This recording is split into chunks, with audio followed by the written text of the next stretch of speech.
This is the story of a man named Stanley. Stanley worked for a company in a big building where he was employee number 427. Employee number 427's job was simple. He sat at his desk in room 427 and he pushed buttons on a keyboard. Orders came to him through a monitor on his desk, telling him what buttons to push, how long to push them, and in what order. This is what employee 427 did every day of every month of every year. And although others might have considered it soul-rending, Stanley relished every moment that the orders came in, as though he had been made exactly for this job. And Stanley was happy. And then one day, something very peculiar happened.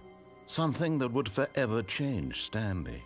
Something he would never quite forget. He had been at his desk for nearly an hour when he realized that not one single order had arrived on the monitor for him to follow. No one had showed up to give him instructions, call a meeting, or even say hi. Never in all his years at the company had this happened, this complete isolation. Something was very clearly wrong. Shocked, frozen solid, Stanley found himself unable to move for the longest time. But as he came to his wits and regained his senses, he got up from his desk and stepped out of his office. All of his co-workers were gone. What could it mean? Stanley decided to go to the meeting room. Perhaps he had simply missed a memo.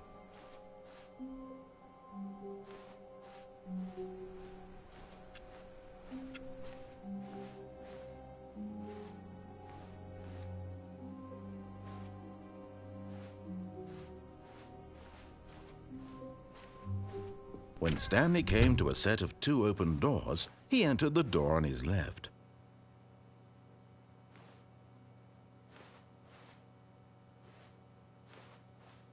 This was not the correct way to the meeting room, and Stanley knew it perfectly well. Perhaps he wanted to stop by the employee lounge first, just to admire it. Ah, yes, truly a room worth admiring. It had really been worth the but eager to get back to business, Stanley took the first open door on his left.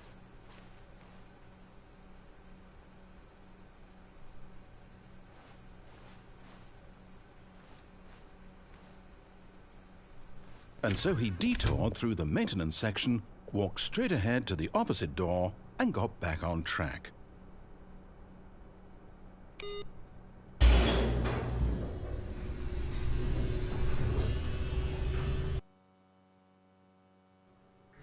But Stanley didn't want to go back to the office.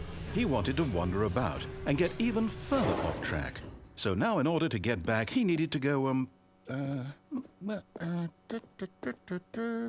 from here it's, left. Oh, no, it's to the right, my mistake. No, not the right. Why would I have ever said it was to the right? What was I thinking? It's clearly... Oh dear, would you hold on for a minute, please? Now, let's see. We went down right, left, down, left, right.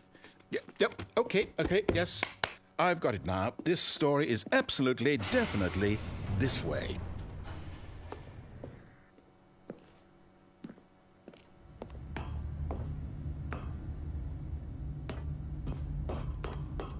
No.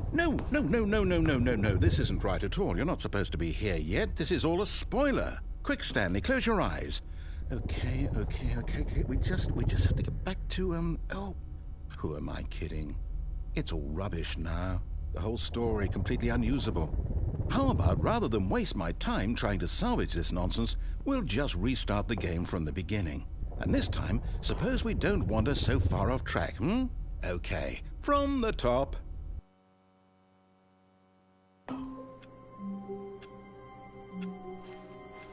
All of his co-workers were gone. What could it mean? Stanley decided to go to the meeting room. Perhaps he had simply missed a memo.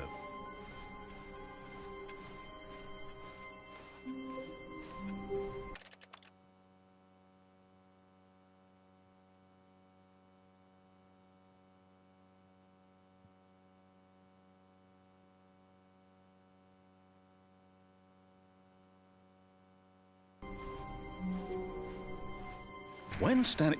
Wait, what?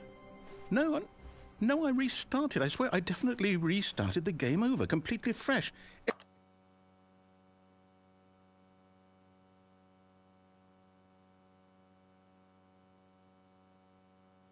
Everything should be...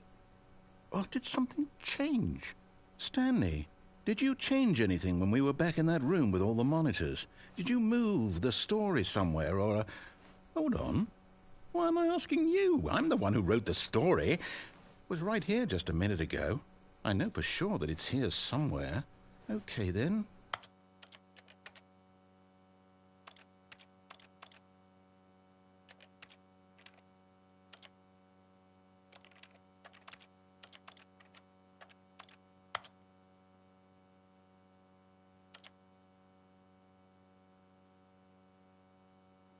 It's an adventure. Come, Stanley, let's find the story.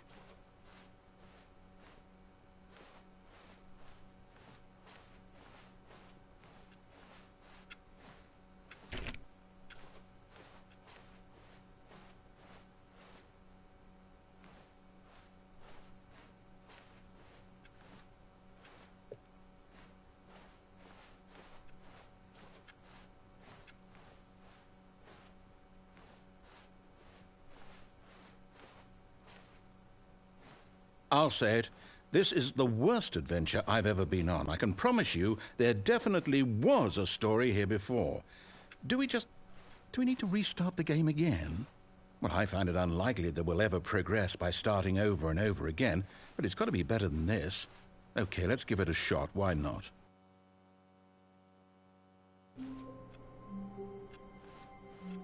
All of his co-workers were gone. What could it mean? Stanley decided to go to the meeting room. Perhaps he had simply missed a memo.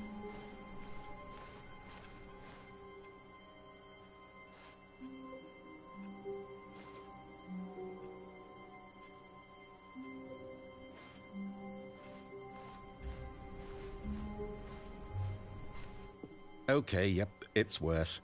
I might be remembering this wrong.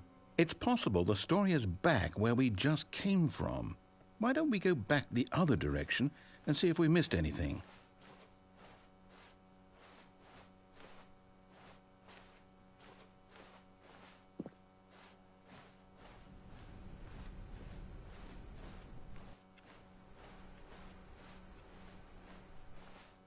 Aha!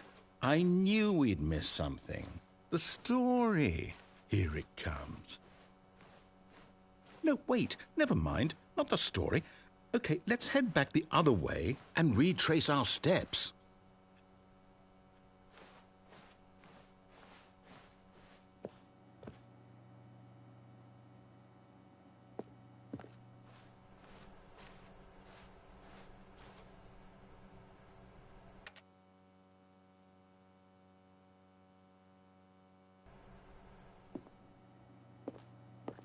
Now this... Well, I'll be honest, I don't recognize this place at all. Is this the story? I don't think so. I can't quite recall, but I believe my story took place in an office building. Is that correct? Do you remember, Stanley? Well, do you know what? Since I've completely forgotten what we were supposed to be doing, how about this? You win! Congratulations! I know you put in a lot of hard work, and it really paid off, so good job. Oh, no. No, I don't feel right about this at all. We both know you didn't put in any actual work for that win. Some people win fair and square, and this was not one of those situations. Okay, I'm getting weirded out by whatever this place is. I don't care what might happen this time. I have to restart.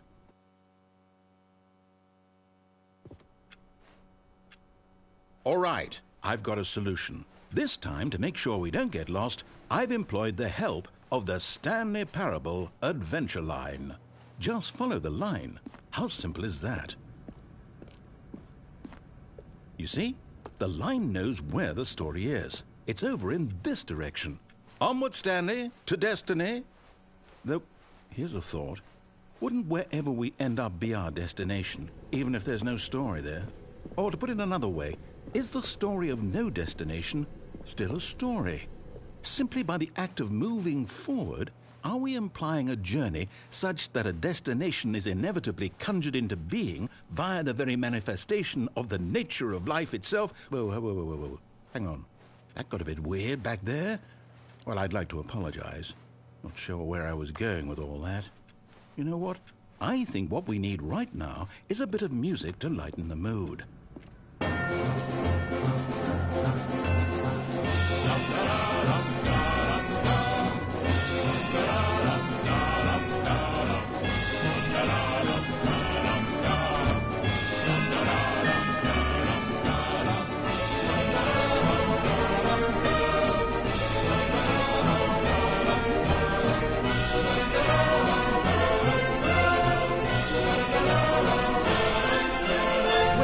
Cut the music, go back and look at that fern.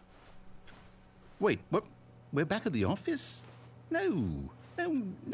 Line, you do know we're looking for the Stanley Parable, right? The story? Is any of this ringing a bell?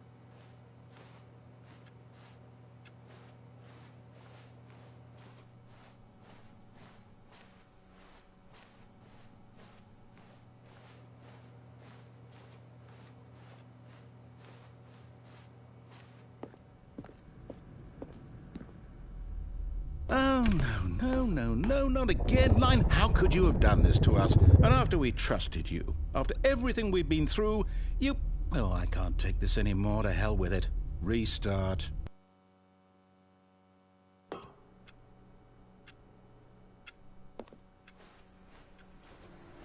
You know what, Stanley? I say forget the adventure line. What's it ever done for us? We're intelligent people, right? Why can't we make up our own story? Something exciting, daring, mysterious.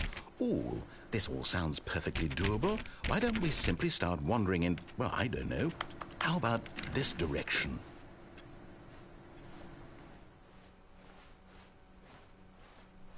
Now, yes, this is exciting. Just me and Stanley forging a new path, a new story. Well, it could be anything. What do you want our story to be? Go wild. Use your imagination. Whatever it might be, Stanley, I'm ready for it. Oh, no, not you again. Stanley, I'd also like to veto the line from having any role in our awesome new story. No lines or monitor rooms. Just don't acknowledge it, and we should be fine.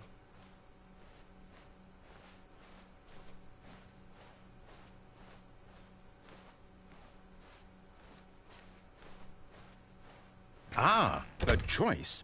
We get to make a decision. From here, the story is in our control. How important we mustn't squander the opportunity. In fact, I believe I need a minute to think here. Just walk in circles for a minute. Okay, so I know that each door has to lead somewhere, which means that somewhere, the place where we're trying to go, there must be a reverse door that leads here. And that in turn means that our destination corresponds with the counter-inverted reverse door's origin. So starting from the right, let us ask, will taking the right door lead us to where we're going? And since the answer is clearly yes, then by all accounts, the door on the right is the correct one. Another victory for logic. Come, Stanley, our destiny awaits.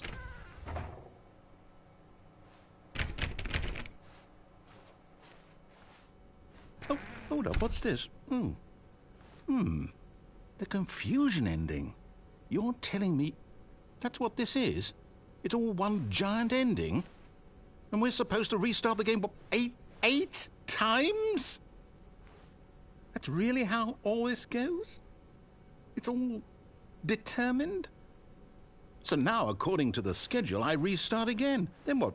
Am I just supposed to forget? Well, what if I don't want to forget? My mind goes blank simply because it's written here on this thing, wall. Well, who consulted me? Why don't I get to decide? Why don't I get a say in all of this? Is it really? No, it can't be. I don't want it to be. I don't want the game to keep restarting. I don't want to forget what's going on.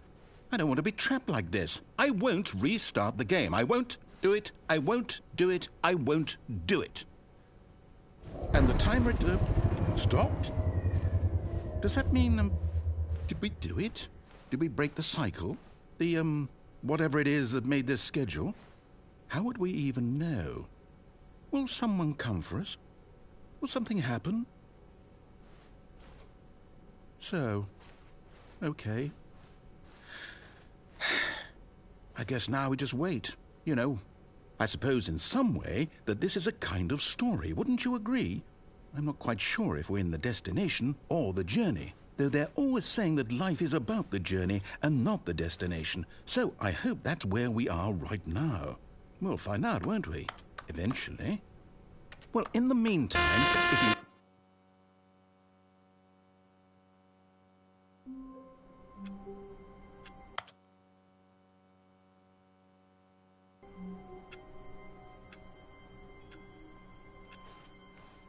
All of his co-workers were gone. What could it mean? Stanley decided to go to the meeting room. Perhaps he had simply missed a memo.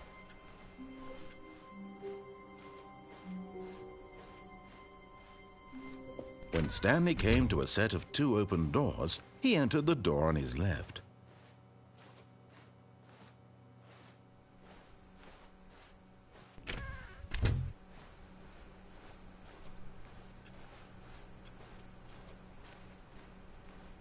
Yet there was not a single person here either. Feeling a wave of disbelief, Stanley decided to go up to his boss's office, hoping he might find an answer there. Coming to a staircase, Stanley walked upstairs to his boss's office.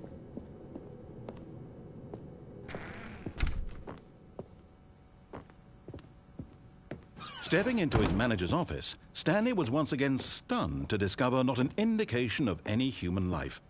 Shocked, unraveled, Stanley wondered in disbelief who orchestrated this. What dark secret was being held from him? What he could not have known was that the keypad behind the boss's desk guarded the terrible truth that his boss had been keeping from him.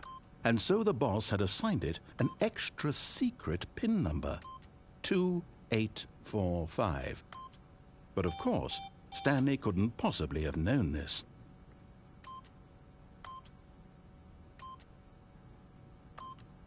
Yet incredibly, by simply pushing random buttons on the keypad, Stanley happened to input the correct code by sheer luck. Amazing. He stepped into the newly opened passageway.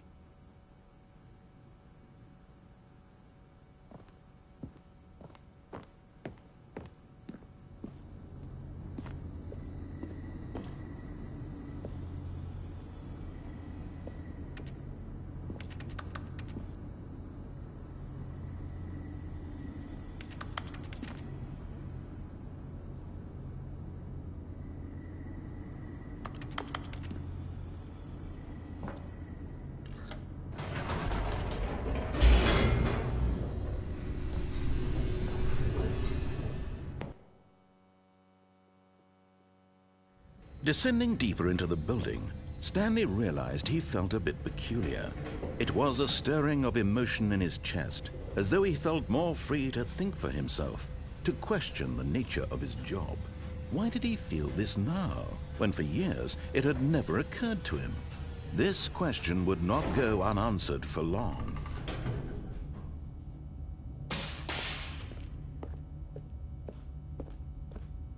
Stanley walked straight ahead through the large door that read Mind Control Facility.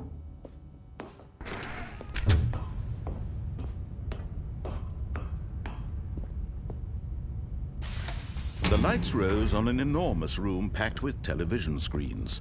What horrible secret did this place hold? Stanley thought to himself. Did he have the strength to find out?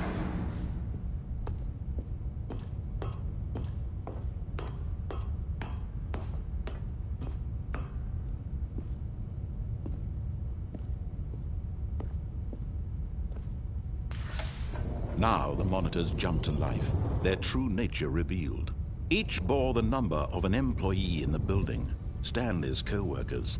The lives of so many individuals reduced to images on a screen, and Stanley, one of them, eternally monitored in this place where freedom meant nothing.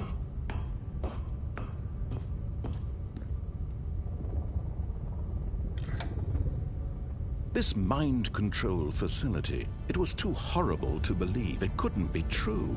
Had Stanley really been under someone's control all this time? Was this the only reason he was happy with his boring job? That his emotions had been manipulated to accept it blindly?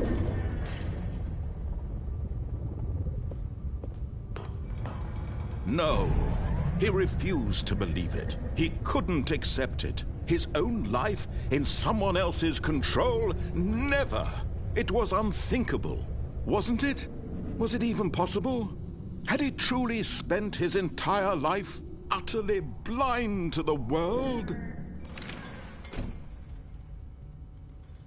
But here was the proof, the heart of the operation. Controls labeled with emotions, happy or sad or content, walking, eating, working, all of it monitored and commanded from this very place. And as the cold reality of his past began to sink in, Stanley decided that this machinery would never again exert its terrible power over another human life. For he would dismantle the controls once and for all. Oh, Stanley, you didn't just activate the controls, did you?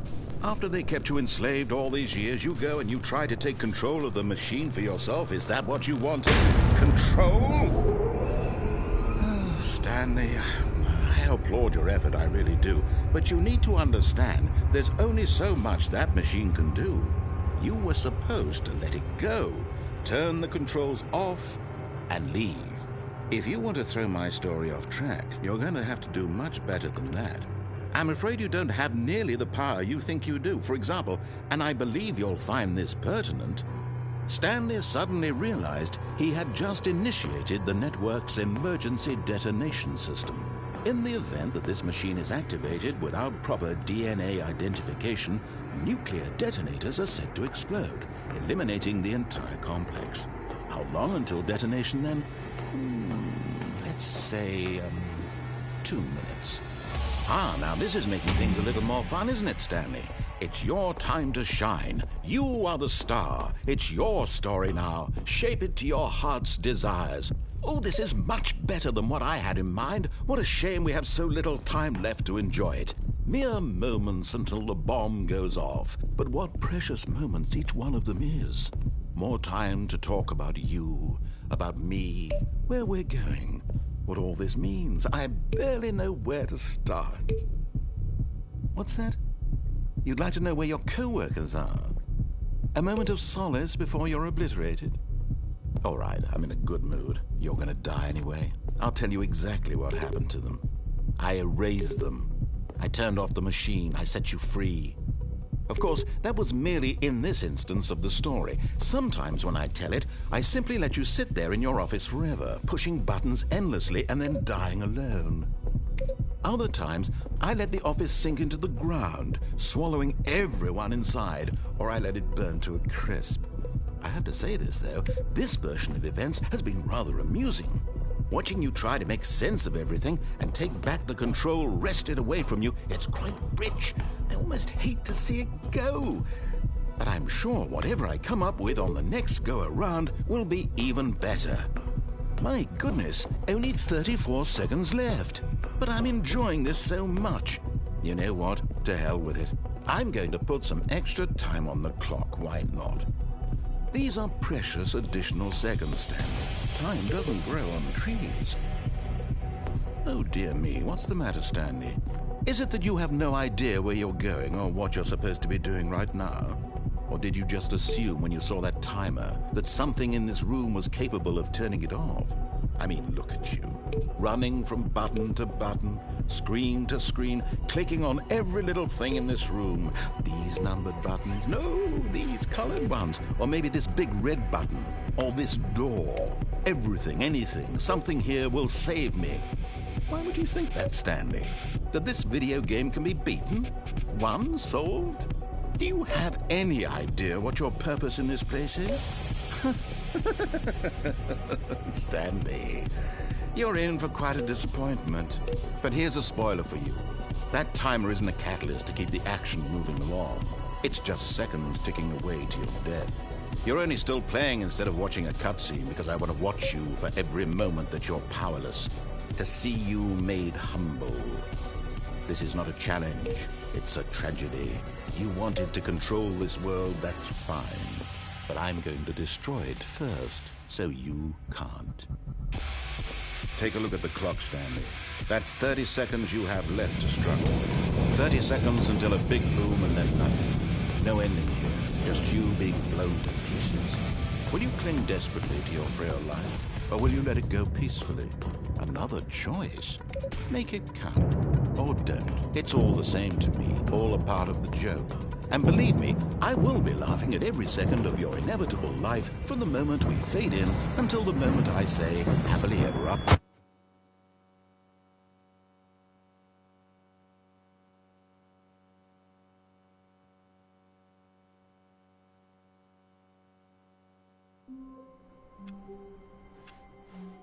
All of his co-workers were gone.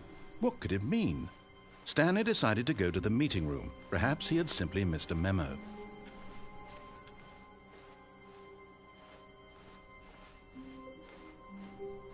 When Stanley came to a set of 2 open doors, he entered the door on his left.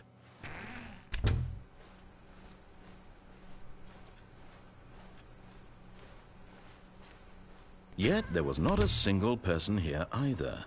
Feeling a wave of disbelief, Stanley decided to go up to his boss's office. Coming to a staircase, Stanley walked upstairs to his boss's office.